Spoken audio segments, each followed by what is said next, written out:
Good afternoon. This is a short news brief.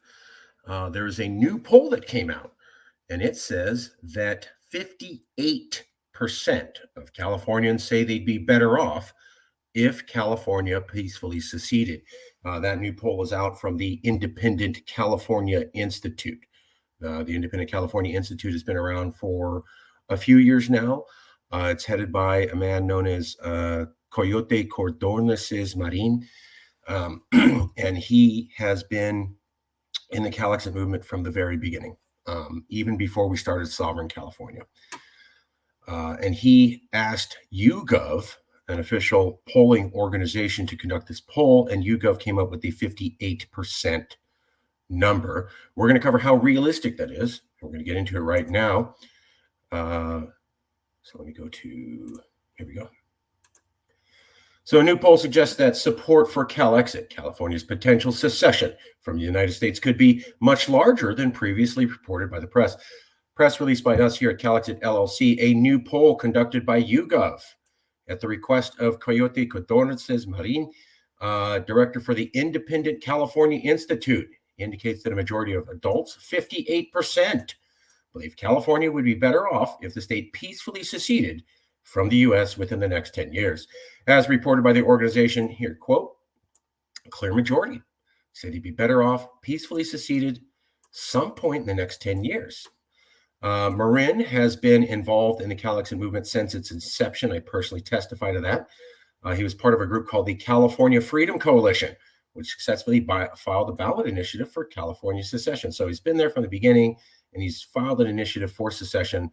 Big work. I think he also wrote an article for a journal in Sacramento called Fox and Hounds, which was a policy journal, also very impressive. He is recognized as a significant figure in the movement, known for their understanding. He goes by they, them, of the complexities involved in socio-political movements like Calexit. Marin has always been one of the big thinkers in the movement and has a knack for the complexities involved in the socio-political movement, such as this Jason Wright, head of Calexit LLC. Marin was involved in Calexit from the beginning, added Marcus Ruiz Evans. I remember he came down to Fresno, California, and met me at the chicken pie shop when we were just getting started with secession. He didn't want to join the organizations, but he was very interested at the beginning. So the guy was there from day one before we even had organizations going. He was there at our proto-fetal stage. This is the poll that came out from the Independent California Institute. The top line results are coming out soon. The poll was conducted by YouGov of randomly chosen California adults from February 5th to 14th, and cross tabs by demographic groups, and the raw data will be published in early March. This is proof. There's Marin. He was part of the California Freedom Coalition. And this is an article in 8/21/2017 where they're talking about how they're going to file an initiative for California autonomy from the federal government.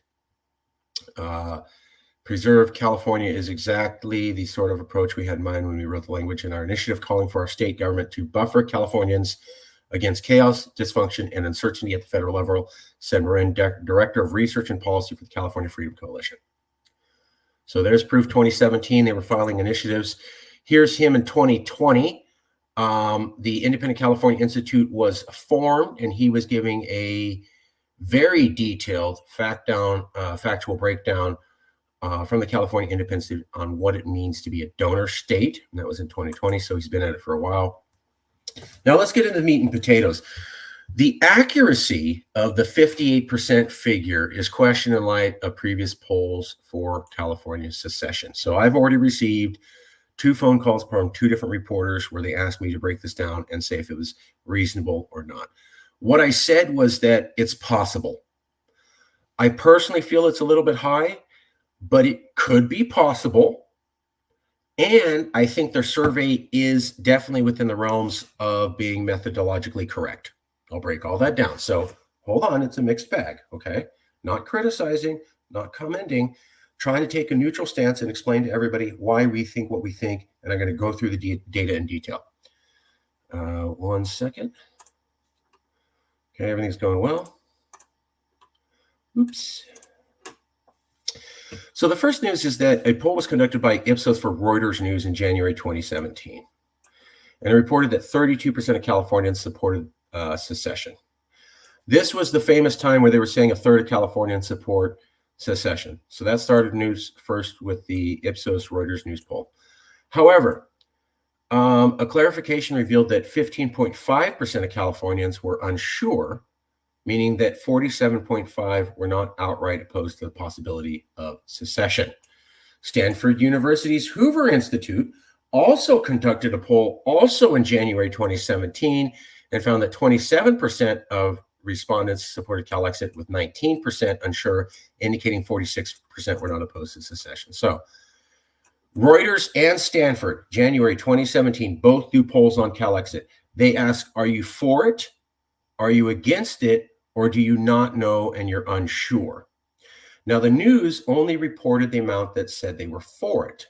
That leads the public to believe that everybody who wasn't for it must be against it. But that's not what the surveys asked, and that's not what they found. They found that when you add the people who are for it plus the people who are unsure, meaning they're not immediately opposed to something as dramatic as secession, it rises to about 47.5, 40 for Reuters, Ipsos, and 46% for Stanford University's Hoover Institute of people who are not opposed to secession. They did not say no. They said, I'm not sure or I am for it. That's almost half. This was almost never reported. What I'd like to point out is that in 2017, we have two surveys. The Reuters Ipsos survey is 1.5% off from the Stanford University survey. 47.5% is 1.5% off from 46%. So both of these surveys are basically coming up with the same number in 2017, that really we're talking about just under half are not opposed to secession and are willing to discuss it. There it is. The 46% number from Stanford is only 1.5% off from the 47% number from Reuters Ipsos. Despite attempts to clarify the data, mainstream media largely overlooked the larger numbers of 47.5, 46 for conditional support of Calexit. Only GQ magazine, in an article called The California Secession Movement's Ecstatic Rise and Unexpected Collapse by Daniel Riley, mentioned this number at all. So I emailed 30 different reporters. I walked them through all the data. Only GQ magazine in this article would report on the statistic. 30 other reporters wouldn't touch it, even though it was true and was always in the data for these two surveys. Ipsos and Reuters poll asked, do you support or oppose the idea of your state peacefully withdrawing from the United States of America and the federal government, and provided a range of options from strongly support to 10 to opposed to don't know. Additionally, Stanford University, when asked this question, an initiative might appear on the November 2018 ballot, calling for a special election to decide if California should declare independence from the U.S. If that election were held today, would you vote for or against California declaring its independence to be its own country? However, they provided for, against, and not sure. So both of these surveys, Reuters Ipsos, provided three options. And the Stanford University survey provided three options. The mainstream press never reported on that. This leads the public to conclude that if only 32% of Californians said yes, then it must mean 60% of Californians were against. That's not what either poll actually asked, but you never saw that in the news. This is going to come up again. The discrepancies do not end there, though. Both the Reuters Ipsos and Stanford Hoover surveys had a problem with collecting enough respondents, so they had to make adjustments to make the surveys work. So we're going through a time where not that many people have landlines, and polls were typically done through landlines. So when they can't get enough landline respondents, they inflate the numbers through calculations to try to estimate what they think people would have said in order to fill out the survey. This happens a lot. It's not wrong to do this, but they did it incorrectly. Both Reuters and Stanford did not correctly represent the true picture of California demographics profile when they were making adjustments to the surveys. There's the poll from Reuters Ipsos, 1/25/2017. There's the question, etc. That's the official poll that came out that day. Reuters methodology problems. They incorrectly counted the amount of different demographic groups that existed in California during the time of the survey. Survey was interviewed by all adults across America, not voters and not just in California. Here's the background data for survey. For Reuters, they broke it down into 4 demographic groups. So they surveyed everybody and they broke it down into only 4 groups: Asian, white, black, and Latino. And what they said was Asians, about 45.6% of all Asians oppose secession for California, 61% of all whites oppose secession for California, 48.2% of all blacks, black African-American people oppose secession for California, and 44% of Latinos oppose secession for California. Now pay attention to this number. Okay, 61% of white people oppose California secession, but only 44% of Latinos oppose California secession. Okay, now the survey listed them as 9% of this survey. They're only 5.6% of the population of America. That's wrong. The survey listed white people as 76% of the population. In reality, they're only 73% of the population, which means they overcounted white people by 4% in the survey.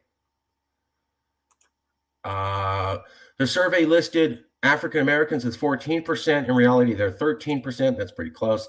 Here you go. The survey listed as 9% Latinos. In reality, they're 18% of the USA. They were undercounted by 50%. So Caucasian people who have the most hatred of California secession at 61% were overcounted, and Latino people who have the most favorable position to California secession were undercounted by 50%. The survey listed them as 90% of the survey population. In reality, they were 18% of the USA at that year. So when we redo the numbers with the California population based on 2017 demographics of California, and we keep the same amount of opposition. So Asians are 14.7% of the California population times 45.6% of them oppose, as we saw up here. Caucasians are 36%, African Americans are 6%, Latinos are damn near 40%, highest percentage, and we kept the opposed. So Latinos, 39% of the population, that's correct, times 44% opposed, which came from here, equals 17.16% of California opposed. Caucasian people at 36.8% of the population times 61% opposed, as we see here, equals 22% of California opposed. So when we add all these up, 6.7% Asians, 22% Caucasians, 3% African Americans, 70.16% of Latinos equals 49.3% of California opposed secession, which means that actually 50.7 was not opposed. So when we add all this up correctly of who's opposed based upon the opposition numbers they gave here, but we corrected for the size of the California population correctly for that year, what we get is 49.3% of Californians opposed secession, which means that 50.7% of California was not opposed, or close to 51%. This is key. Remember this number, that the Reuters methodology problems, when we corrected for them, ended up with 51% basically not opposed to secession. Okay. Now let's look at Stanford. Here's the Stanford poll. There it is. Stanford did the exact same thing. The survey methodology was based on only California adults from the 2010 census profile of California. However, the survey was done in 2017. Almost a decade later, the census profile had changed. They were using outdated census profiles. Now, Stanford did something interesting. They asked, do you support California independence? And then they asked, do you support California secession? And what they found is that when you use the word secession, support went up higher. So here we go. Here's the Stanford methodology. Using the word secession, white people 58% oppose, African Americans 61% oppose, 44% Latinos oppose, 63% oppose. So the survey said they were 432 people out of 763 respondents for the total survey, equals 56.6% of the population of the survey. So the Stanford survey is giving white people who oppose at 58%, 56.6% of the survey. In California, they were only 37% of the population that year. Again, they gave them 8.5% for African Americans in the survey. They're only 6% in reality. They gave Latinos only 27%, 20.7% of the population in the survey. California population reality to 39%. Once again, right here, Latinos are cut in half, right there. Only 158 people out of 763 survey respondents equals 20.7% of the population of that survey. Latinos are actually 39% of the population of California. Latinos are the most supportive of secession. Caucasian people are the least supportive of secession. Yet here we go. Caucasian people, well, I guess African Americans are, but Caucasian people definitely are way less supportive of secession than Latinos. Here we go. They're counted as 50.6% of the population of the survey. They're only 37% in California in reality. Latinos were counted as 20.7% of the population of the survey. In reality, the 39%. So once again, white people are overcounted. Their reality is they're 37% of the population. Stanford listed them as 56.6. That's not accurate. Stanford then listed Latinos as half of their population they are in reality, 20.7, when in reality it's 39%. So do you see a pattern here? Here's the Reuters one. Latinos undercounted 50%.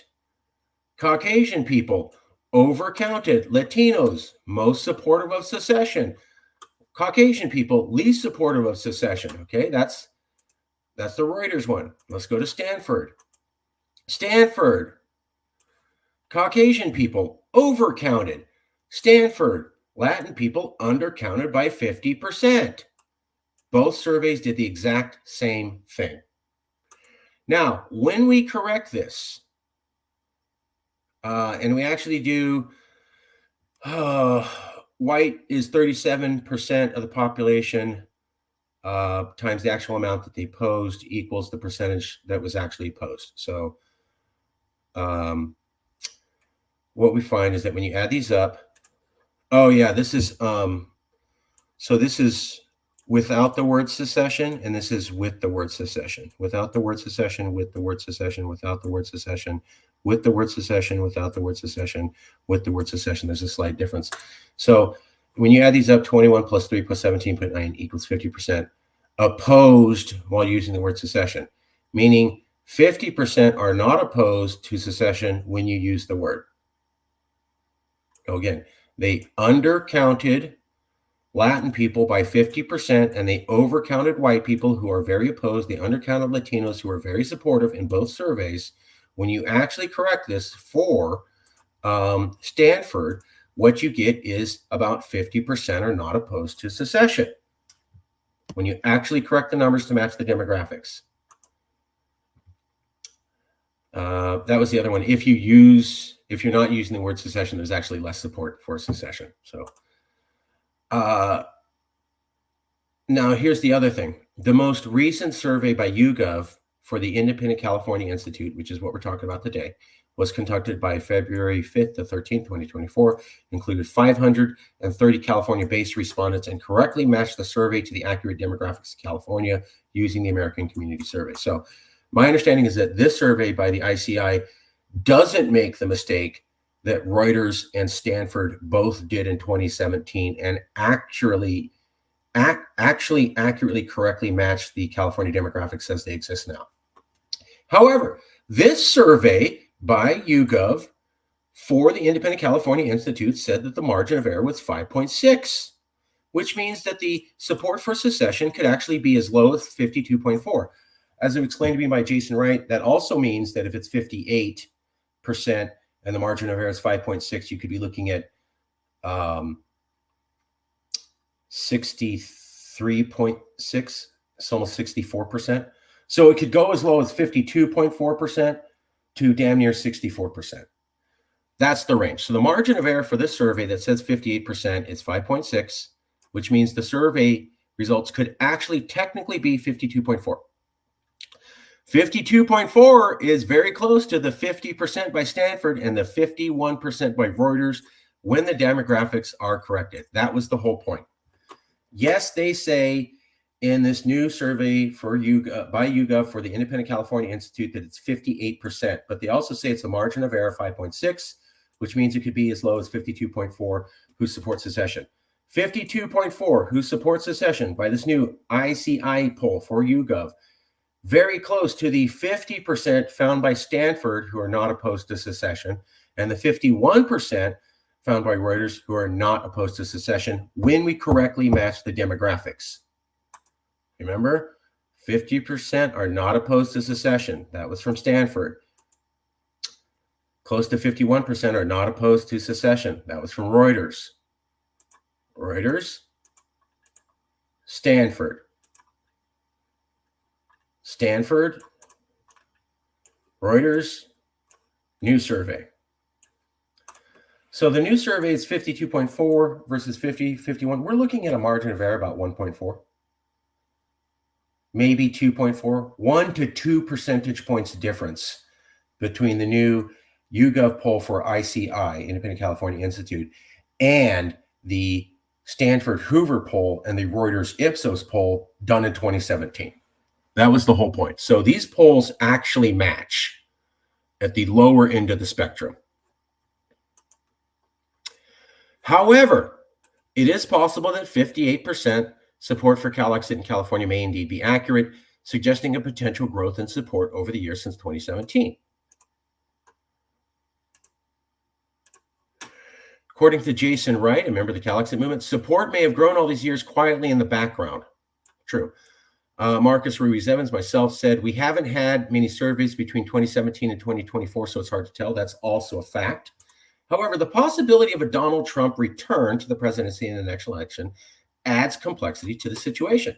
A Trump victory in 2024 would suggest that the majority of Americans, including those outside of California, support his values. In 2016, Trump's election was somewhat mitigated for Californians by the fact that Hillary Clinton won the popular vote, indicating that a majority of Americans did not align with Trump's values. However, if Trump were to win a second term, Californians would have to confront the reality that they share a country with the majority of the population outside California that does not share their values. Regardless of whether Trump wins the popular vote in 2024, his election for a second term would underscore his appeal to a significant portion of Americans, and Californians would have to come to accept a reality they dismissed in 2016. This realization could potentially increase support for secession among many Californians, as many would see it as a way to disassociate from a political landscape they do not align with. So 58 could be true. Here's why. We haven't had surveys, so it's kind of hard to tell, but Donald Trump could be elected again.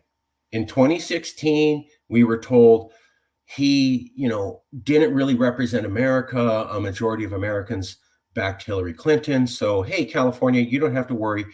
It's not that America supports Trump values. A majority of them don't. Now, if he wins again, even if he doesn't win the popular vote, Californians are going to have to deal with the reality they quickly sloughed off, which is America likes this guy and they like his values, which means even if he loses the popular vote in 2024, the fact is that Hillary won the popular vote in 2016 because of California alone, which means outside of California, a majority of the American population in 2016 backed Trump. If Trump wins again and Biden, let's say, wins the popular vote, but only by California, it means the same thing again, that in 2024, when you look outside of California, a majority of America does not share your values. In 2016, Californians could regard Trump's election as a fluke and write it off. If he wins a second time, they're going to have to deal with the reality they pushed off. America likes Trump, America shares his values, and America prefers him over whatever you're selling California. That could shock the hell out of people. And the fact that Trump has been shown to survive all his court cases, which many Californians found an exceptional announcement of reality, it could show a massive increase. So a lot of Californians thought he would be done. They thought the legal system would take him out. They thought he would never get this far. He's survived almost all the legal challenges so far.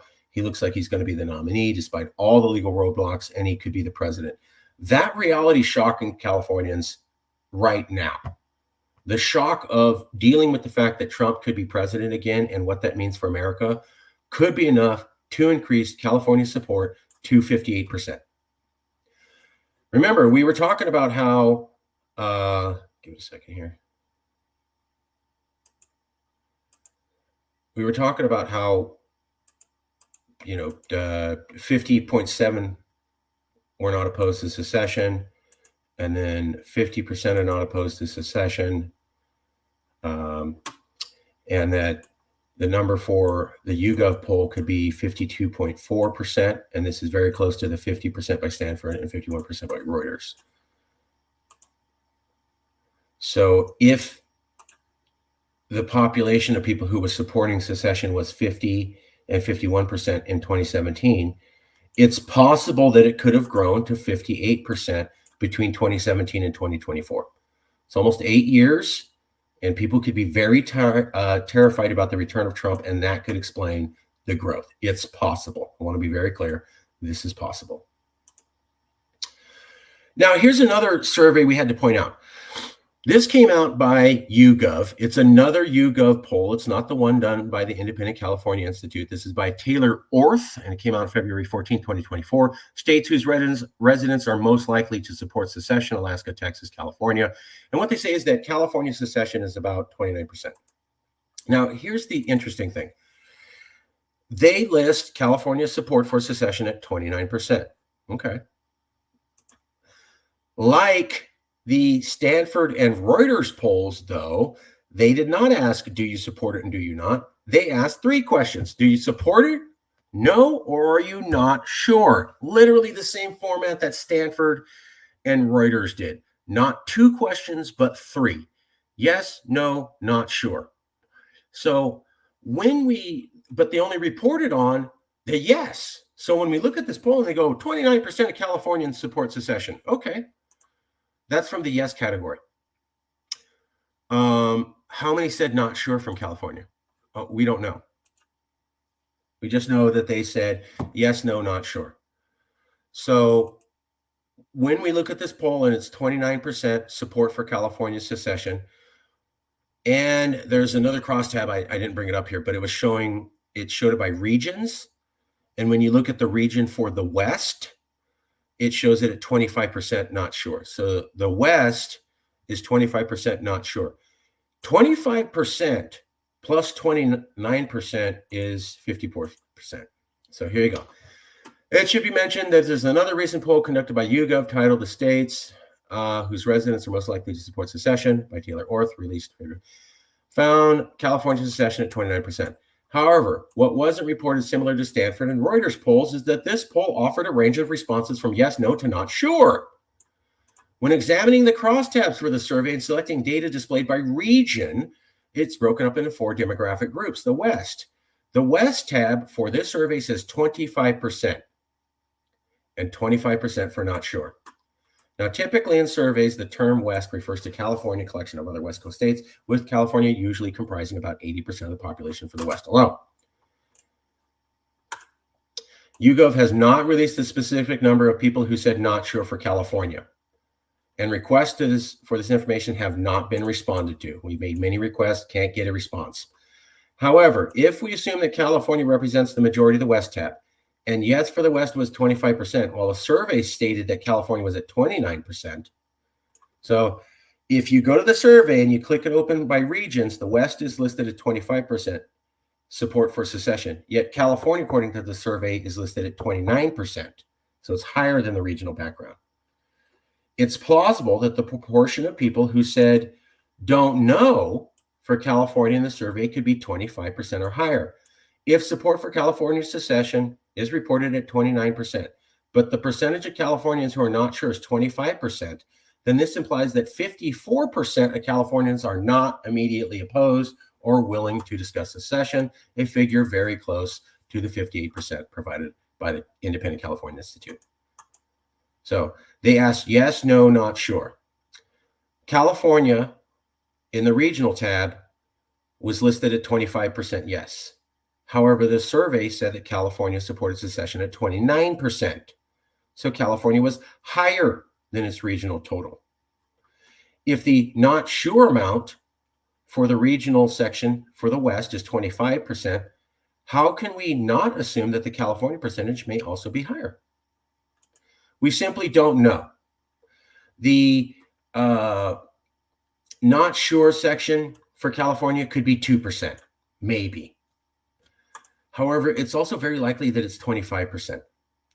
And if we add 25%, which is the standard not sure for the entire West for the crosstab, then we get to 54%. 29% for secession, 25% who said not sure. Now, it might be not 25%. It could be very lower. It could also be higher, because the amount of people who said yes for secession in the West was 25%, but the amount of people who said yes for secession in California was, the amount of people who said yes for secession in the West was 25%, but the amount of people who said yes for secession in California was 29%, 4 percentage points higher. So it could also be higher, the percentage who's not sure. If that's true, this may be above 54% and could go as high as 58%. So there may be two YouGOV polls out right now that back this 58% number. One directly provided by YouGOV to the Independent California Institute, and the other the separate independent YouGOV poll that has not released the not sure figures. We simply don't know. But if the not sure figures for California are 25% or higher, which is plausible, then we're looking at 54% are not opposed. That's real close to the 58% by the California Independence Institute. Okay, let me skip ahead real quick. This is roughly what we're looking at. I want to give me 1 second here.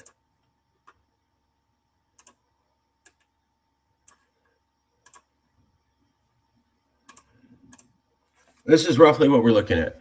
So the Reuters Ipsos poll, the Stanford poll, came in at 50% not opposed to secession. The Reuters Ipsos poll is the next one. It came in at 50.7% not opposed to secession. And then finally, we have the YouGOV poll that possibly maybe came in at 54% not opposed to secession. We have to find out what the not sure score is. And finally, we have the YouGOV poll for Independent California Institute at 58%. So these four surveys, when the demographics are corrected, seem to show support for Calexit over half the population. That's why I wanted to do this show. You're going to hear 32% support Calexit. That must mean 2/3 are against. That was never the case. We showed you that with Reuters and Stanford. And the new YouGOV poll out recently also asked 3 tabs, but we can't get that other information. It's very plausible that when you look at the surveys this way, that the low end for the ICI survey at about 52% could be very accurate, but 58% could also be accurate if we look at growth. And it matches a larger pattern of when we look at the numbers correctly, we're looking at actually half or over half of the population of California is not opposed to secession and open to discussing it.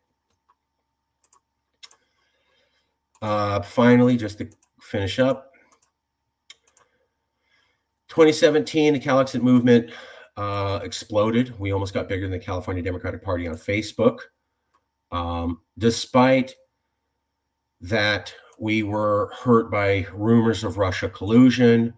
We lost a lot of members. So I took about 300 angry phone calls from 2017 to 2018 of people screaming about how mad they were about the Russia rumor, but not one of those people said they stopped believing it was a good idea. So people left because of the Russia rumors, but they never left the movement because of the idea. I never met anybody who said I stopped believing, and I talked to more people than anyone. So let's go back to this YouGOV poll, the states whose residents most likely to support secession. It says 31% or 29% support secession. That is very close to the 31% from before, or 32%. So the 29% who support secession in this new poll closely aligns with figures by Stanford, 27%, and Reuters 32% in 2017, indicating that the supports for secession may have been consistent over the past 8 years. 29% by the new YouGOV poll is literally in between 27% for Stanford and 32% for Reuters. So a big amount of overlap.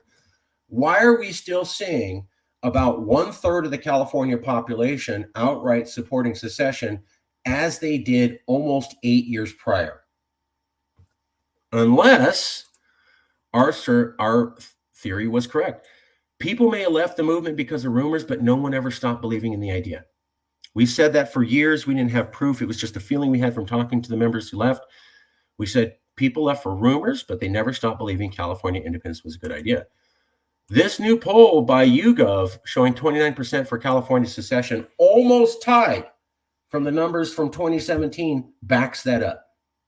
It appears that we have lost nobody who supports this idea. Do they want to work with us? I don't know. But do they still believe California would be better off as a nation? Yes. This poll backs that up. So those numbers haven't changed in 8 years, basically. But that's not it. All of it. I'll give it 1 second here.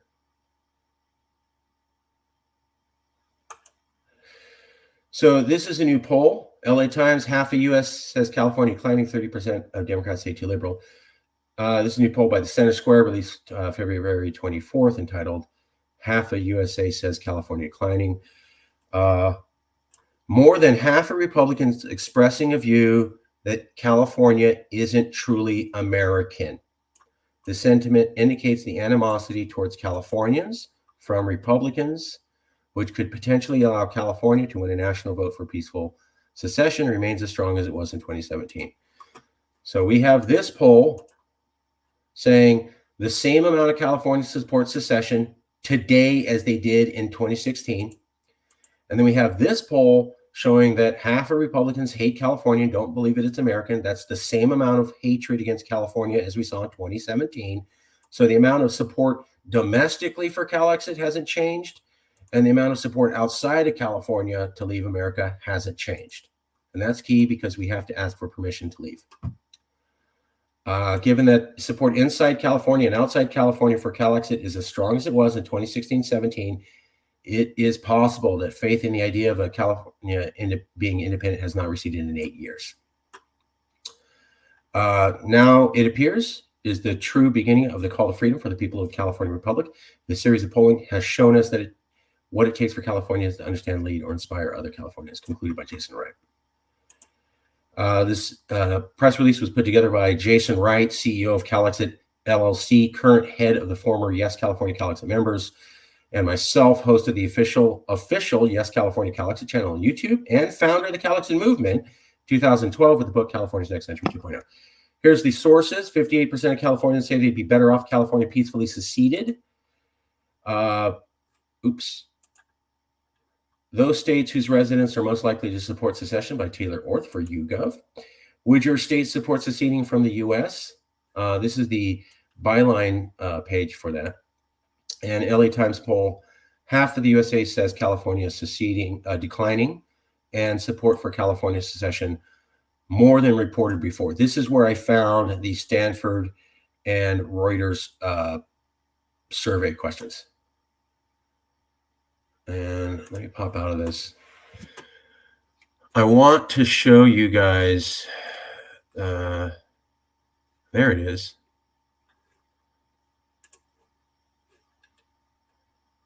Hold on 1 second.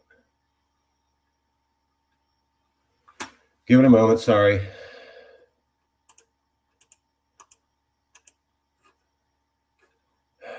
Just a second, sorry about this.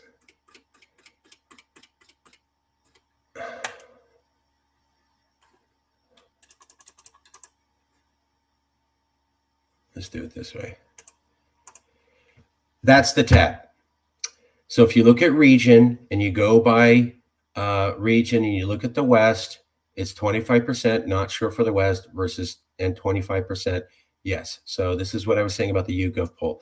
If 25% was yes for regional background for the West, but California was 29%, then why is it out of line to assume that 25% is the background for the West and California could also have a higher percentage of not sure, which means it could be in 54% range. We just don't know. They have not released the numbers. So we'll leave it there. That is the press release for today. Wanted to make sure to cover it in detail for all of you. We will be releasing the press release on our Twitter channel on Monday, but this is the deep dive, walking through the methodology so everyone can clearly understand it. And we want to say thank you to everybody for your time.